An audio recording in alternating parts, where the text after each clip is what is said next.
Olá, pessoal! Estamos começando a coisa mais aleatória, o podcast que não é tão aleatório quanto parece. Comigo, minha parceira, Bianca Anne, psicanalista, professora universitária. Olá, Bianca! Olá, Marta! Olá, ouvintes! Vamos falar de um assunto que pegou a gente, você tá notando, né? O episódio extra, porque afinal de contas estamos vivendo o clima das Olimpíadas, estamos próximas do encerramento, é domingo, Dia dos Pais aqui no Brasil. Pois é, o encerramento das Olimpíadas já. Agora teve algo que nos fisgou, que diz respeito à saúde mental dos atletas, gente, e a pressão.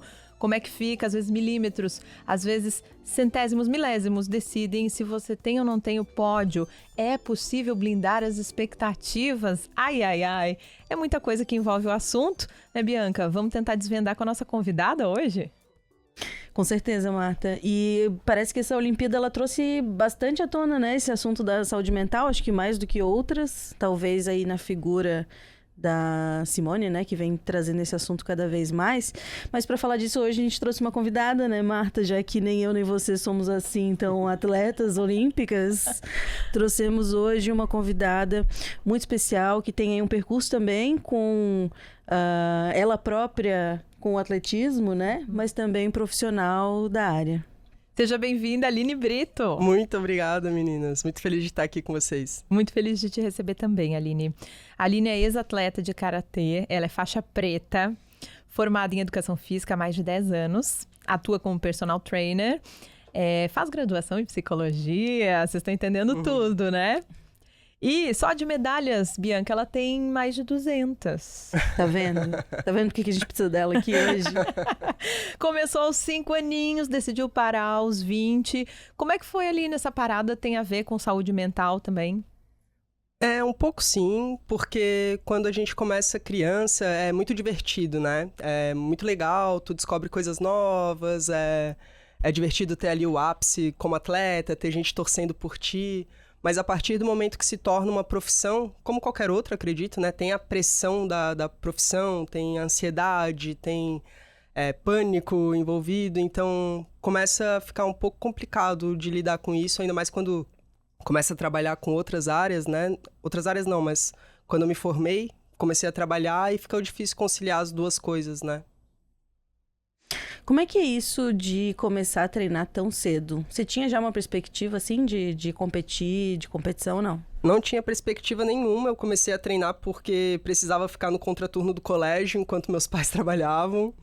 E muitos atletas começam assim, né? Precisam em coisa social, em ONG, coisa assim, porque precisa se ocupar de alguma forma. E isso é muito legal do esporte, né?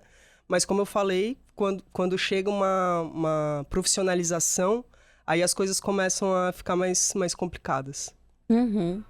E a tua visão, Aline, disso que pra mim parece...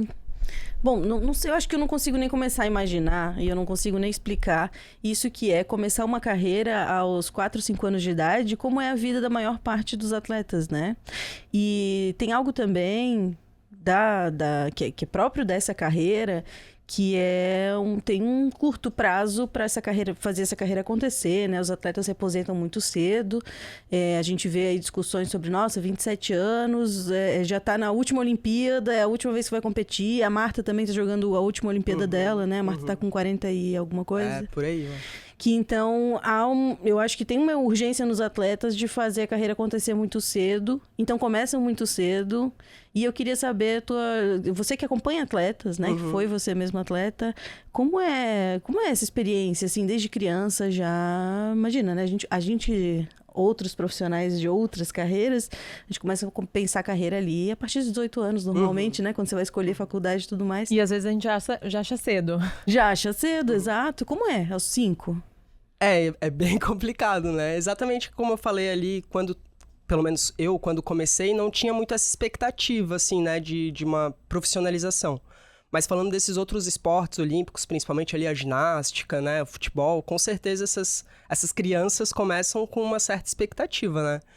E é bem importante e, ao mesmo tempo, bem complicado esse ambiente de treinamento que vai se formar, né? Assim, porque vai moldar, de certa forma, toda a vida dessa pessoa, não só do atleta, né? Então, principalmente ali o treinador vai fazer esse papel ali. Imagina, um treinador que No meu caso, por exemplo, eu tive o mesmo treinador durante toda a minha carreira. Então, dos 5 anos até os 20 e poucos anos, é essa pessoa te acompanhando, fazendo esse papel, né, de pai, digamos assim. E fica muito fácil fundir realmente as coisas, né? Se misturar ali as coisas de treinador, de incentivador, de pai, etc. Então, é uma pressão bem grande e um perigo, digamos assim, né? De as coisas fugirem um pouco de controle, como é, infelizmente, bem sabido que existem muitos abusos, né? No esporte, muitos treinadores que acabam se aproveitando dessas situações de autoridade, né? Então, também fica um alerta aí para os pais acompanharem seus filhos, né? Saberem o que está acontecendo, porque não quero desmotivar, o esporte é muito bom, né? É muito importante que as crianças tenham essa experiência, mas ao mesmo tempo, quando começa assim, a ser uma profissionalização, uma coisa mais séria, né? Treino muito rígido, também tem que tomar um pouco cuidado e separar um pouco as coisas. A gente viu na seleção brasileira, por exemplo, a gente sabe que tem papéis muito definidos, né? Do médico, do fisioterapeuta, do psicólogo. Agora, na vida real do brasileiro, que está tentando treinar desde cedo, às vezes é muito difícil esse começo. A própria Rebeca narra, né? Que aos 9 anos ela saiu de casa. A mãe foi muito julgada, né? Porque ela tinha mais outros 7 filhos para cuidar. Mas ela foi julgada por estar deixando a filha sair de casa, né? E às vezes não ter esse controle sobre o qual você estava comentando agora, que é acompanhar de perto essa criação. Ela teve que sair, inclusive, da cidade, para poder fazer o que ela faz. E a mãe falou que acreditou nesse sonho. Bom, temos aí a super Rebeca, né? Nos representando tão bem nessas Olimpíadas. A gente via também, Aline, me chamou a atenção, algumas cenas explícitas de abuso, né, que foram flagradas. Tem uma cena que não é dessas Olimpíadas, mas um treinador levantando a atleta, sacudindo ela pelo uniforme e estapeando ela. Isso aconteceu em frente às câmeras. A gente fica imaginando que não acontece fora delas, né? Esse é um dos exemplos de quando o treinador quer tentar motivar, né, um atleta e pode acabar desmotivando ele, né? Assim, por isso que seria bem importante ter as coisas bem estabelecidas e o treinador fazer o papel de treinador, que é muito importante, com certeza, tecnicamente, taticamente, mas seria ótimo ter o auxílio de realmente um psicólogo do esporte, né, ou alguém que seja treinado, digamos assim, para fazer esse trabalho mental, essa parte de incentivo, de controle da ansiedade, de controle das frustrações, né? Porque hoje mesmo aconteceu a final da trave, onde a Simone Biles caiu, né? A favorita tá aí na especulação midiática, todos os olhos em cima dela, ela caiu. Então, pensa ter que lidar com essa frustração em frente às câmeras, né? Assim, tudo isso... Com certeza ela se saiu bem dessa frustração por todo o trabalho mental que ela tem feito, né? Desde que ela abandonou as Olimpíadas de Tóquio. Ela fala no documentário dela, até da Netflix, né? Que ela tem feito esse acompanhamento mental com a psicóloga. E com certeza ela vai lidar... Com certeza não, né? Mas espero que ela lide bem com essa frustração dela o mais rápido possível. E isso é papel do psicólogo, né? Saber... acelerar, digamos assim, esses episódios de frustração e de um medo futuro para que não aconteça de novo, né? Muito bem citado. Deixa eu só aproveitar a deixa. Estamos gravando na segunda-feira, gente. E esse pódio Estamos de perdendo hoje... a final do solo agora. Ainda não sabemos o que vai acontecer. Olha, ela tá de olho. Ela tá gravando, mas tá de olho, viu? Só esse atleta raiz, vocês estão vendo. Mas, gente, o que foi esse pódio, Aline? Eu tô chocada. Um pódio totalmente azarão. Nós temos uma italiana em primeiro lugar, outra em terceiro. Tem uma asiática ali em segundo. E cadê Rebeca? Cadê Biles, gente? Foram pra quarto. E a Rebeca foi pra quarto. Não pegou pódio. Foi. A Biles foi pra qual lugar? Acho que foi quinto. Quinta posição. Loucura. Loucura. É isso. O esporte é isso, né? É uma inconstante. Não dá pra programar nada, né? Não dá pra ter controle de nada. O único controle que tu tem é treinar, fazer a tua parte. E esperar os juízes decidirem. Eu fico imaginando o que foi isso, porque foi o último dia, né? É o último dia. Não sei se tem muita expectativa envolvida, elas vinham muito bem até então. É difícil falar, né? Difícil saber, mas assim, pensando nisso, eu acredito que sim, um esgotamento físico, principalmente, né? Em Paris está fazendo 40 graus, acho que é a quarto ou quinto dia que elas competem praticamente seguido. Então, assim, é um esgotamento... E a ginástica em si é um esgotamento físico além de qualquer outro esporte, eu acho, assim, né? Então, é um esgotamento físico com certeza muito grande. Acho que essa parte midiática conta bastante. O ginásio lotado ali, gritando o teu nome, com certeza te motiva, mas ao mesmo tempo também te deixa ansioso, né? Te deixa com medo de errar. Então, acho que tudo isso junto contribuiu. Eu queria puxar o gancho aqui, já que a gente falou da Simone Biles, do documentário dela, puxar um pouco mais para psicanálise, né? Para uma leitura psicanalítica de tudo isso, que eu acho que assistindo o documentário da Simone, onde ela conta a trajetória dela com o esporte e tal, e também a desistência dela das últimas Olimpíadas, né, de Tóquio, e eu acho que fica ali muito claro que a gente, quando fala de esporte, a gente pensa sempre em disciplina, né? A gente pensa em comportamento, em aquilo que é um discurso que está muito fácil nas redes sociais e que se fala muito sobre é disciplina, é dedicação, é constância, né? E a Simone tem tudo isso, tinha tudo isso na época, ela era a favorita ao prêmio, né? E quando ela desiste por uma questão de saúde mental e ela mesma, né, coloca isso, ela deixa muito claro que tem algo mais. Que não é só sobre o treino do corpo, preparar o seu corpo, mas ela deixa muito claro que tem algo mais, que é com isso que a psicanálise trabalha, né? A gente chama de resto na psicanálise, que é isso que não se treina. Né? Bom, quando a gente chama saúde mental é uma coisa muito ampla, né? Mas que está muito envolvida ali a insegurança pessoal do atleta, está envolvido ali toda a pressão midiática, está envolvido toda a crítica, né, em volta. Eu vi muitos vídeos, assim, do que aconteceu depois que a Simone desistiu na última Olimpíada de Tóquio, onde foram cruéis com ela, né? Assim, no próprio país dela, basicamente taxada como covarde. Como assim você vai lá, se inscreve para uma Olimpíada para representar o teu país e aí você desiste? E eu vi um vídeo até que falava assim, porque agora essa cultura da terapia... Eu acho que a gente compartilhou esse vídeo, né?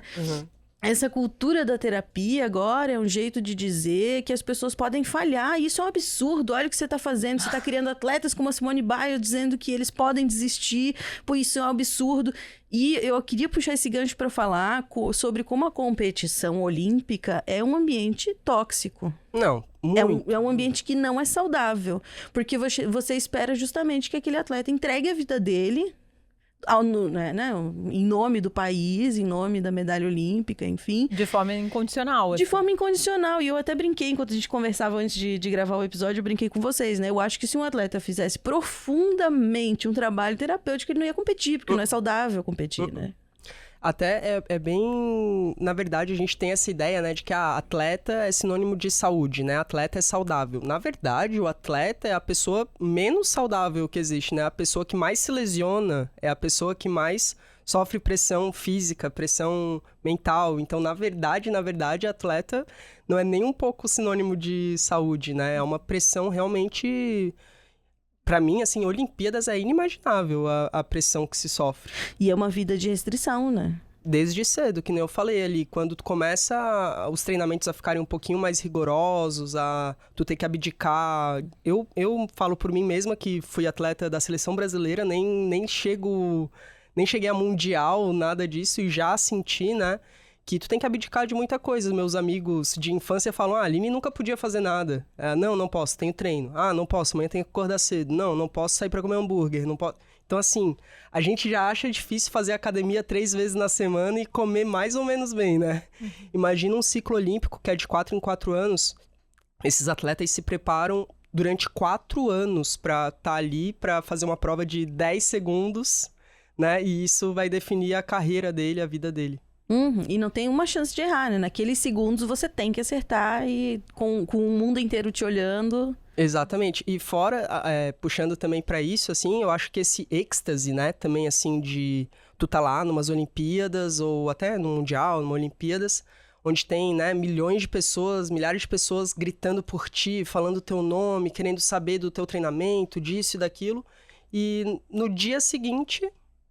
é um silêncio, né? Ninguém mais lembra teu nome, ninguém mais sabe de ti, tu volta pra casa sozinha. Então, assim, tem todo esse êxtase e depois essa baixa, né? Tu saber lidar com isso também, né? Saber não se empolgar com com o momento de glória e também não saber se frustrar no momento de frustração, né? Tem que saber ficar ali, no meio termo, né? Saber ficar em 9º lugar também, 10º lugar numa Olimpíada Mundial, né? Eu vi, assim, algumas entrevistas de atletas muito frustrados, do tipo, ninguém lembra quem tá em 9º lugar.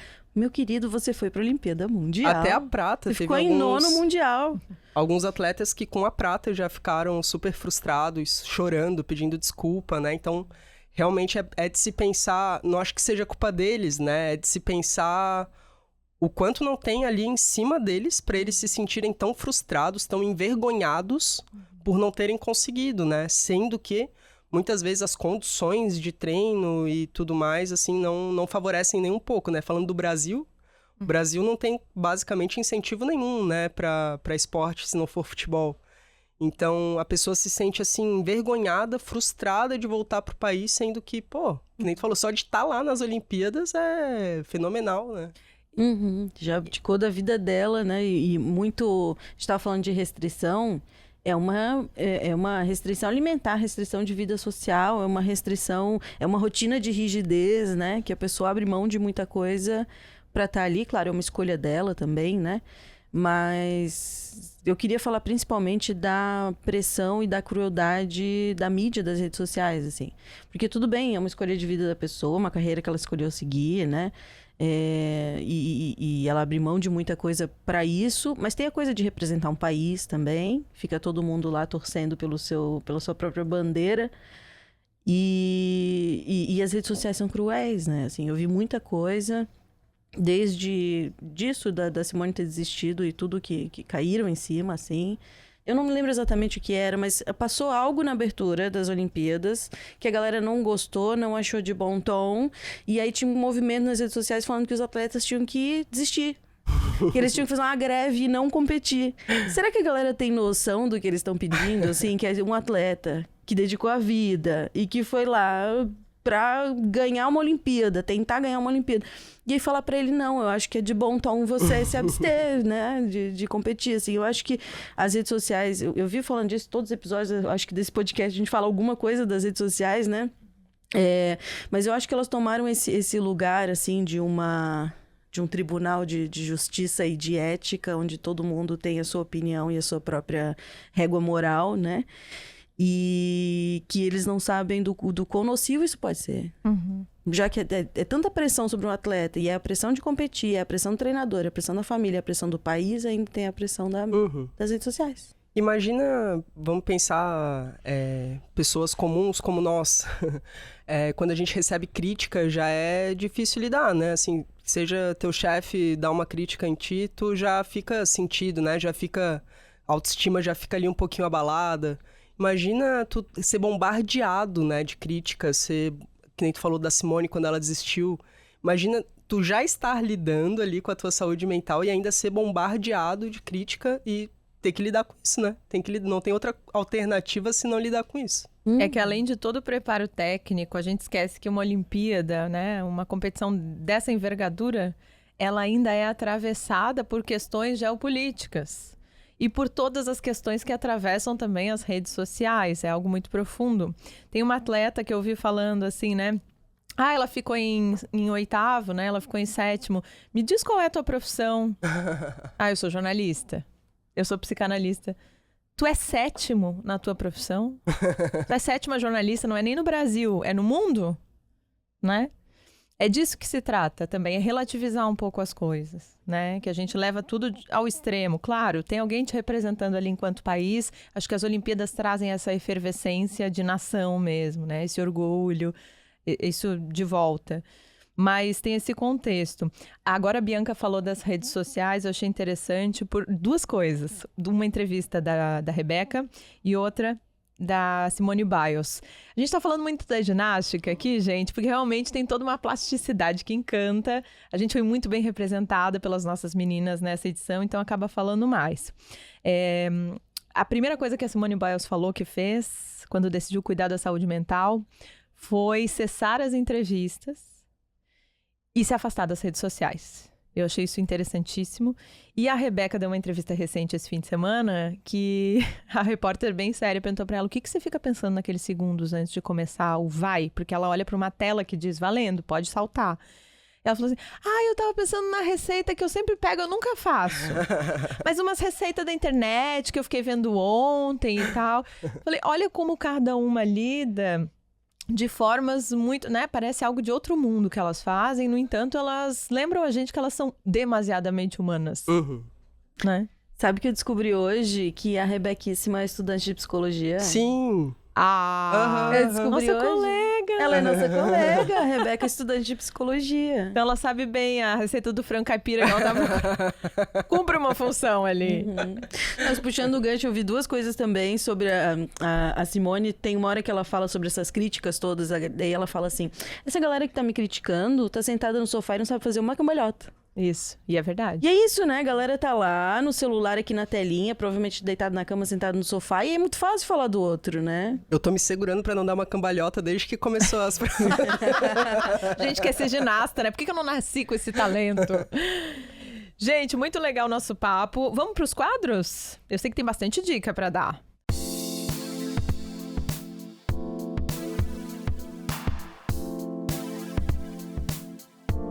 Eu lembrei muito de King Richard, que é aquele filme sobre a história da Serena e da Venus Williams. As tenistas maravilhosas, aliás, Serena participou dessa cerimônia inteira, né? Tanto na plateia quanto na própria abertura.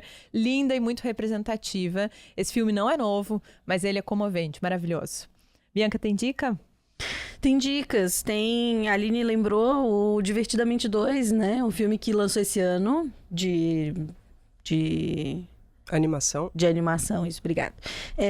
Filme de animação, e ela conta a história, né, de uma jovem atleta, ela deve ser ali pré-adolescente, que começa a pressão de querer ser aprovada no time, né? Tem toda uma questão envolvendo ela própria, o seu próprio desenvolvimento, a necessidade de aprovação, e aí o filme retrata o que passa dentro da cabeça dela, das emoções, né?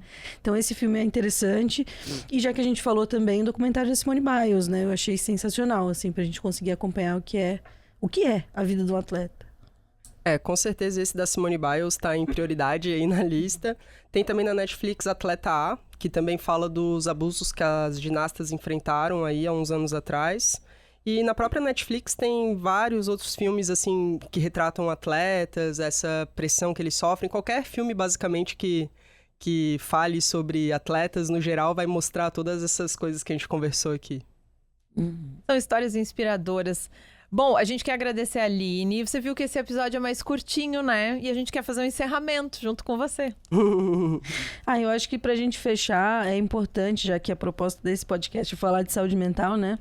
Falar, então, da importância do profissional de saúde mental nesse contexto de atletismo, né? A gente viu como, é claro, ao longo dos últimos anos, isso é uma coisa muito recente, a gente começou a falar de saúde mental. Parece que isso está chegando no esporte ainda mais recente, assim, muito, muito, muito recente. E a gente pode começar a pensar, então, a função aí do profissional de saúde mental como aquele que vai pensar os limites éticos da pressão, os limites éticos da competição, vai tomar como a prioridade o maior interesse da saúde mental do atleta, da saúde como um todo do atleta, né? O profissional também de saúde mental pode ajudar a mediar expectativas, ajudar o atleta a pensar o que é o limite dele, a expectativa do outro, né? Separar o que é a demanda do outro, o que é a demanda dele, o que é o sonho dele, o que é o sonho do país dele. A Rebeca fala disso também em alguma entrevista, ela diz isso, né? Que a gente precisa saber que, bom, todo mundo pode esperar muita coisa da gente, mas a gente tem que saber o que a gente quer, quais dessas demandas a gente vai escolher cumprir e quais dessas não são nossas, né? Eu acho que um profissional de saúde mental tem esse papel de sempre, acima de tudo, possibilitar autonomia, autoconsciência, né? Saber separar o que é meu, o que é do outro, porque é um país inteiro de outros em cima de um atleta, né? Acho que a Bianca falou muito bem, precisar parar esse estigma de buscar ajuda psicológica, né? Dos atletas não buscarem, né? A saúde física é tão importante quanto a saúde mental, e também não deixar para procurar só quando precisa, né? Digamos assim, o psicólogo, ele para mim, ele é vital para os atletas, né? Precisa estar presente não só nos momentos de crise, mas também para ser uma ferramenta para otimizar os resultados, né? Então, ter esse acompanhamento desde cedo, quanto mais cedo, melhor, com certeza. A atleta, aliás, destacada como a melhor do mundo nessas Olimpíadas, falou justamente isso, né? Ela dá a entender que quando ela aumentou a regularidade nas idas ao psicólogo, né? Começou a ir toda semana, porque tem muita gente que se engana. Ah, não, eu vou a cada 15 dias, vou uma vez por mês, quando eu preciso. Exatamente o que você falou, Aline. Usa o psicólogo para apagar incêndio. É isso. Né? E aí, quando há um trabalho efetivo... Bom, aí o próprio treinador fala, né? No depoimento que ele dá. Se percebe toda uma mudança de postura dela diante de toda aquela pressão, né? O quanto é importante esse trabalho efetivo. Até porque eu acho que quando tu tá num nível desse esporte, né? Um nível olímpico, o nível técnico dos atletas vão ser muito parecidos, né? Então, assim, ao meu ver, vai realmente ganhar, se destacar quem consegue ter uma consciência, quem consegue ter um trabalho mental melhor para conseguir ter esse destaque. Porque tecnicamente vai estar empatado, né? Perfeito. Nossa, perfeito. É isso. Por hoje é isso. Essa é a coisa mais aleatória. A gente agradece a sua participação aqui com a gente nesse episódio extra. Aline, obrigada de coração. Muito obrigado, gente. Adorei. Bianca, obrigada mais uma vez. Obrigada. Até o próximo. Obrigada a vocês, nossos campeões. Até semana que vem.